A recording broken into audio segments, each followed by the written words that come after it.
Hey everyone, it's the TheAngryHoneyBadger, and it's time for us to take a look at another champion build video today.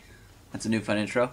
Gonna be playing some Yorick in the top lane. We're already in regular motion because what I like to do with friends is strategize ganks at level 1 if you have the correct blue buff side, and that's what's going on. So, kind of baiting it out. Gonna get Kha'Zix to jump in here a little bit. We're gonna go ahead and move into what we want. He's gonna be able to exhaust himself, apparently. I'm going to ignite him. Kha'Zix is going to pick up the first blood, but I'm going to pick up 200 gold along with it. So that's a good start right there. I asked for a little bit of help early. Renekton is a good top laner. Also, Yorick is a very good top laner as well, depending upon the situation. So we're going to talk about his build. We're going to talk about basically all types of fun stuff. So now, a couple things that are different with this build video. We got time to talk because this is a little bit longer video.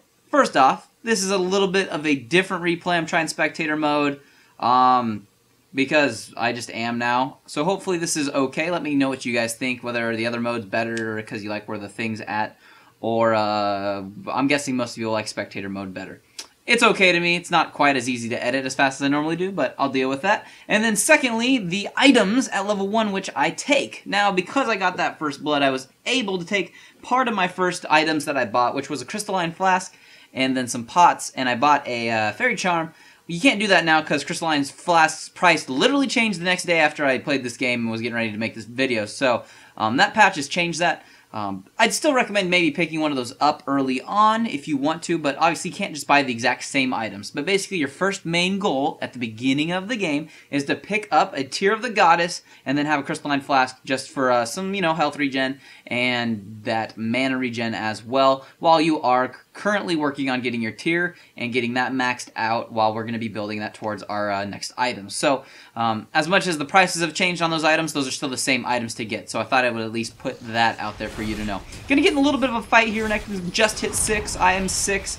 I am going to retreat a little bit and let him kind of kite his way back over here. He had to use his ultimate because he's actually taking some decent minion damage. He's going to take one unnecessary tower hit because he kind of overcommitted. I'm going to get back in here and ignite him and just finish him off. I got kind of low in that fight as well, but you know what? That was I just worked my way back towards my minions to make sure they would keep attacking him because your minions can really help you in team fights.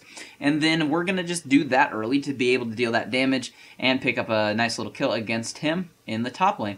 Back at base now. We actually have full items currently, just at least item slots. Got my beginning of my boots, so I have some mobility now. Luckily, I don't need too much early because when I actually play them, I like to start by at least having some movement speed quintessences. And if you have movement speed quintessences, that's about the same, if not better, than some champions when you actually do have boots 1. So something to consider if you don't want to buy boots at the beginning of the game. If you have movement speed quints, that's basically boots 1. So that's something to consider, and just kind of a heads up to anybody interested in how that kind of works out. Also bought a longsword while I was back and a ward because I try to keep my lane warded. And I believe I died as the camera switched to a different view. Yeah, see, now that's one of the different things with this view. We're not going to know when I die. It'll probably go to a different direction of the map, and then it'll come back to me. But yeah, I died up there. I overcommitted to try to kill them. I did kind of get ganked, and I was going for the 1 kill, but that will happen occasionally. You can play Yorick a little bit aggressive. He's a very strong pusher and an amazing farmer, so we're going to kind of see that. I am ahead of Renekton because I am kind of forcing him out of lane with my ghouls. We're going to talk about all of them as well. We'll just go ahead and start doing that now.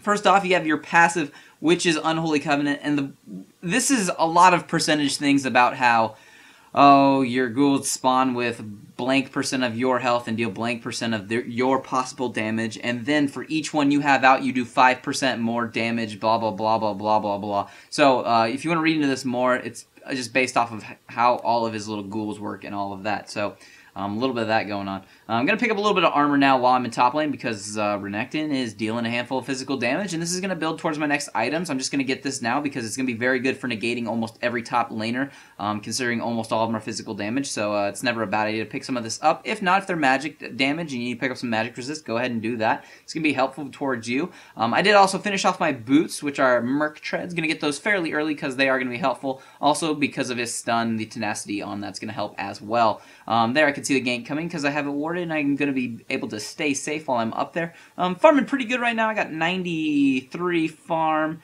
The Varus on the enemy team is farming like a boss this game and just took our bottom tower. I don't know what our bot lane was doing so horribly wrong, but watch that Varus's farm. He goes nuts this game, so kind of surprised he did not carry. But as for my Q ability, that's your Omen of War, and that's your damage ghoul, I'm going to call it. What's that going to do is when you activate that ability, the next time you standard attack, your ghoul's going to then come out.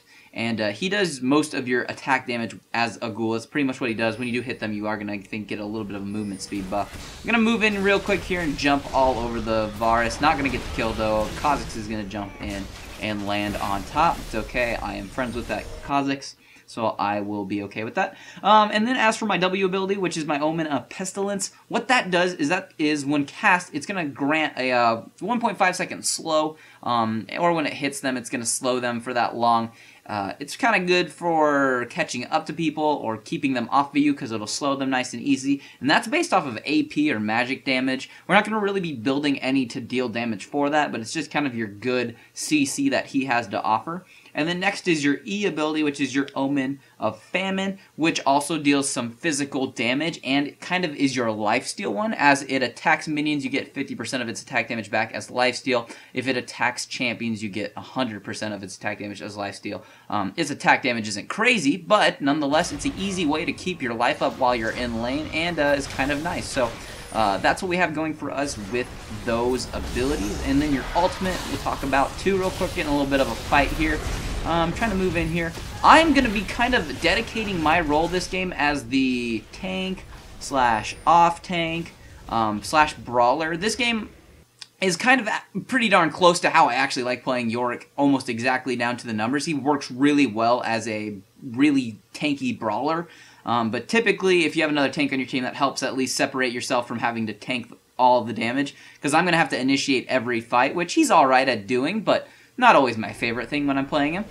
Here, we're going to get into another little fight. She's trying to stay out and beat up on our Ezreal. I'm going to run over here and deal the damage that I can. That ult's going to help as well. Going to be able to cast another ghoul on her and have her ignited. He's going to hit her one more time and pick me up a nice, simple kill. So, we're doing pretty good so far. We got 3 kills, 1 death, 4 assists, 108 farm.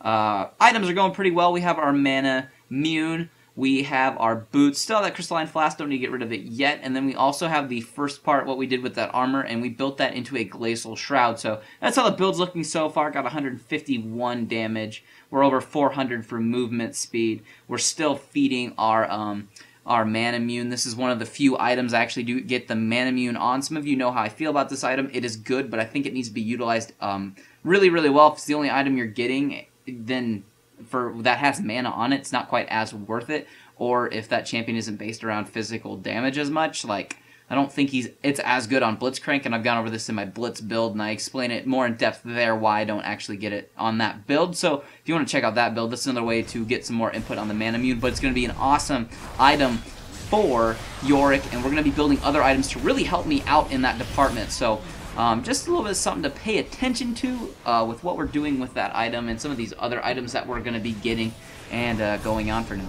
But like I was saying, with your ultimate on Yorick, it's your Omen of Death. What that's going to do is going to reanimate somebody on your team if they die when you have it on them. It creates a double before that, and that deals some of their damage, and they're able to cast abilities. I usually cast it on myself when I know it's going to work, but if you want to cast it on somebody on your team who's going to die, and you want them to reanimate for 10 seconds like your AD carry, you need to let them know that you're going to do that. Hopefully earlier, hopefully you're playing with them just so they know that that's going to be a possibility. Because for 10 seconds, if you have a fed AD carry that got killed, they'll be able to still run around and kill people. I think we'll have a couple examples of this later in the build video where I believe I reanimate myself because I know I'm going to die. And I'll be able to come back, use all of my abilities like normal, and be able to pick up some kills while you're able to do that. So look into your Omen of Death, which is your ultimate, a little bit more to read it in depth, just to kind of get the feel exactly what it does. So I just kind of gave you an overview of what it does, so you can read the numbers more in depth if you want to know the exact damages and health you have when you are either reanimating or you have your duplicate, we'll call it.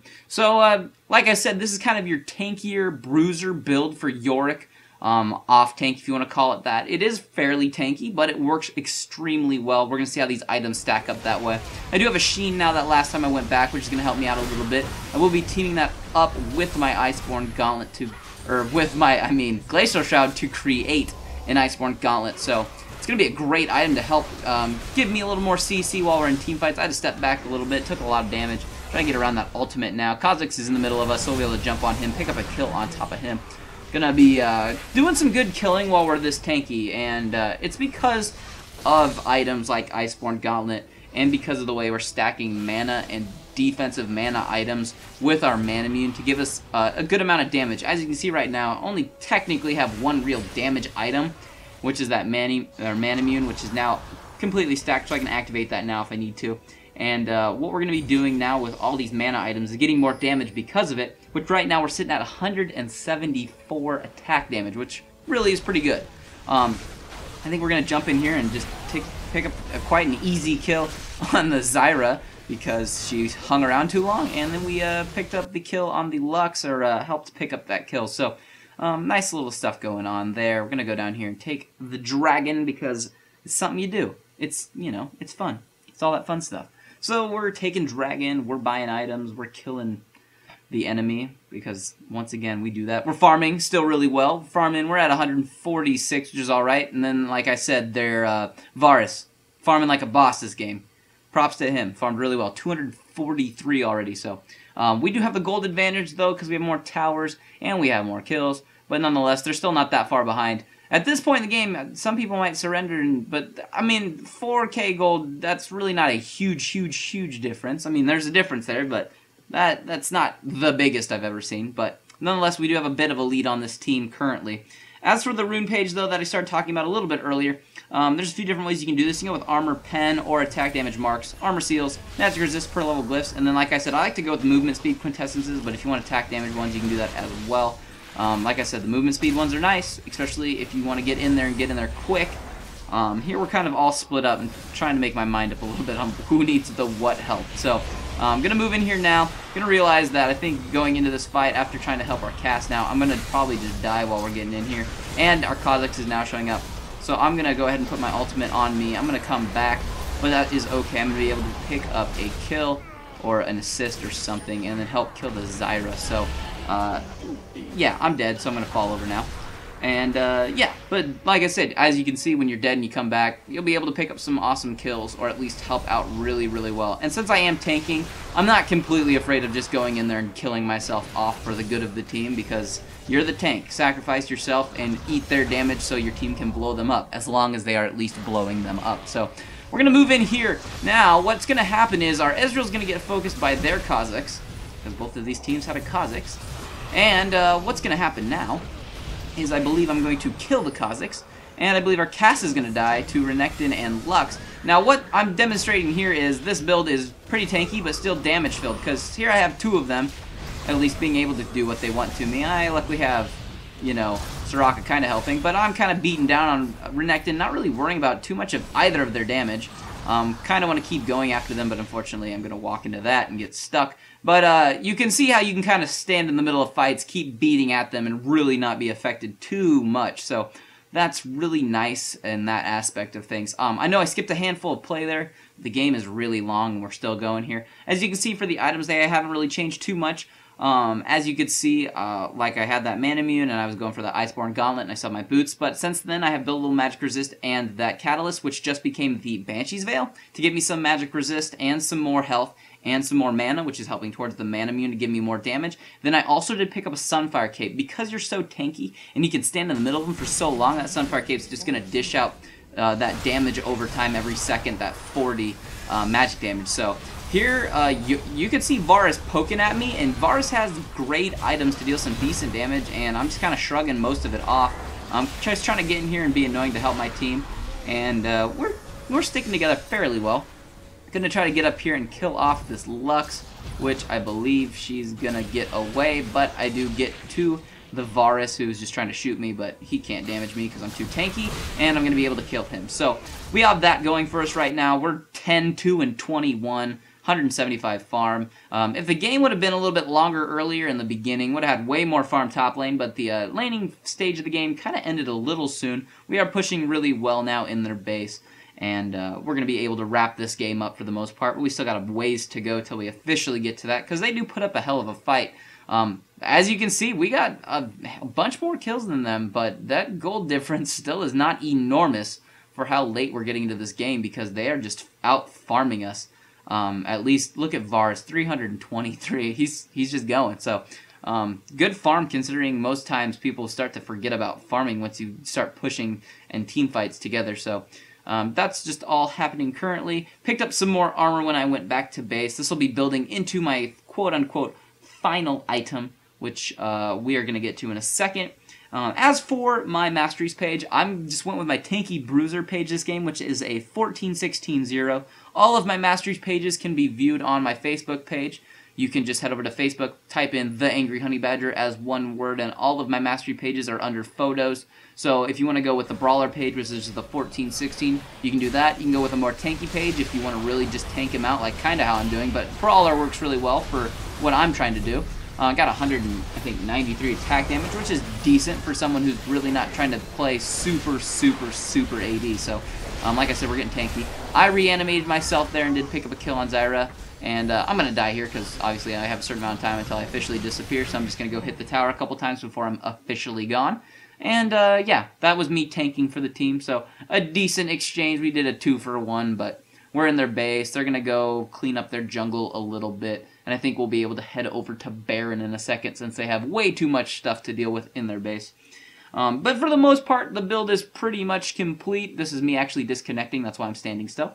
But I reconnect, I believe. Yay! So the build at this point, you could say, is done. We have our Merc Treads, except for I guess I could level up them with the Stage 3 blah blah blah. And then we have our Sunfire Cape, our Iceborn Gauntlet, our Manamune, which is our Murray Mana, or what the hell it's called. And then we have our Banshee's Veiled, and we have a now Guardian Angel. So right now we're packing 200 plus attack damage because I have other crap on me. Over 400 movement speed. We got 75, I believe, or is that 35? These numbers are tiny. Got a little bit of AP, which does help a little bit. And then we do have about 200 armor and about 100 and something magic resist. It keeps bopping up and down based off of who I'm standing next to because Soraka's giving me some more magic resist and some other buffs because she has a runic bulwark. So that's another item you actually could build if you wanted to, if you're really going tank, but I saw that she was building it, so I decided not to since that would be unnecessary for me. And so that's another item I would say we could buy. Now if you want to kind of switch this build out and go with some more damage and kind of skip maybe that Sunfire Cape, I would suggest a Bloodthirster would be a great damage addition plus great lifesteal, and you're still going to be doing great damage and tanky. But for the most part, guys, that's going to be a Yorick build. If you have any questions, you put them in the comments below. Hope you enjoyed it. Don't forget to hit that like button, and other than that, I'll just see all of you in the next build video.